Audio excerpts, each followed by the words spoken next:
നമസ്കാരം. പ്രതിപക്ഷത്തിന്റെ അടിയന്തര പ്രമേയത്തിന് അനുമതിയില്ല. ആദ്യം നോക്കാം പ്രധാന വാർത്തകൾ.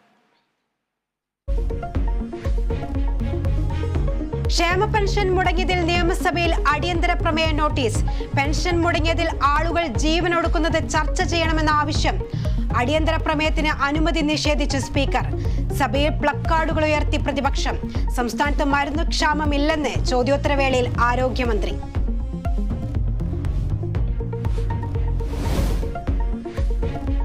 KPCC മാർച്ചിന് നേരെയുള്ള പോലീസ് അതിക്രമം. സംസ്ഥാന സർക്കാരിനോട് വിശദീകരണം തേടി കേന്ദ്ര ആഭ്യന്തര മന്ത്രാലയം. 15 ദിവസത്തിനകം വിശദീകരണം സ്പീക്കർക്ക് കൈമാറാൻ നിർദ്ദേശം. നടപടി കെ മുരളീധരൻ ലോക്സഭാ സ്പീക്കർക്ക് നൽകിയ പരാതിയെ തുടർന്ന്. യൂത്ത് കോൺഗ്രസുകാരെ മർദ്ദിച്ച സംഭവത്തിൽ മുഖ്യമന്ത്രിയുടെ ഗൺമാനും സുരക്ഷാ ഉദ്യോഗസ്ഥനും ഇന്ന് ഹാജരാകില്ല. ഇരുവരും ആലപ്പുഴ പോലീസിനെ അസൗകര്യം അറിയിച്ചു. വീണ്ടും നോട്ടീസ് അയക്കാൻ പോലീസ്.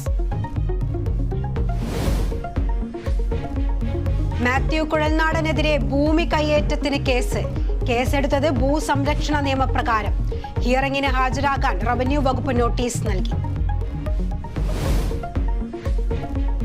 ബീഹാറിൽ NDA സർക്കാരിലെ മന്ത്രിമാരുടെ വകുപ്പുകളിൽ ഇന്ന് തീരുമാനം. RJD കോൺഗ്രസ് മന്ത്രിമാരുടെ വകുപ്പുകൾ BJPക്ക്. തിരിച്ചടി മറികടക്കാൻ ഇന്ത്യ മുന്നണി നീക്കം. രാഹുൽ ഗാന്ധിയുടെ ന്യായ് യാത്ര ഇന്ന് ബീഹാറിൽ.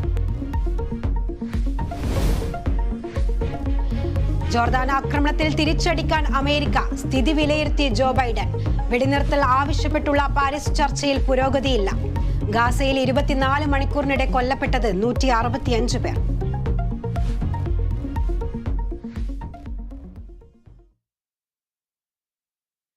സഭയിലേക്ക് തന്നെ പോകുന്നു. ഇപ്പോൾ പ്രതിപക്ഷത്തിന്റെ അടിയന്തര പ്രമേയത്തിന് അനുമതിയില്ല. തത്സമയ ദൃശ്യങ്ങൾ വിശ്വനാഥ് അവതരിപ്പിച്ചത് 2 വിഷയങ്ങളാണ്. ഒന്ന്, നമ്മുടെ സംസ്ഥാനത്ത് ഏകദേശം 50 ലക്ഷത്തോളം ആളുകൾ അല്ലെങ്കിൽ 48 ലക്ഷം ആളുകൾ സാമൂഹ്യ സുരക്ഷാ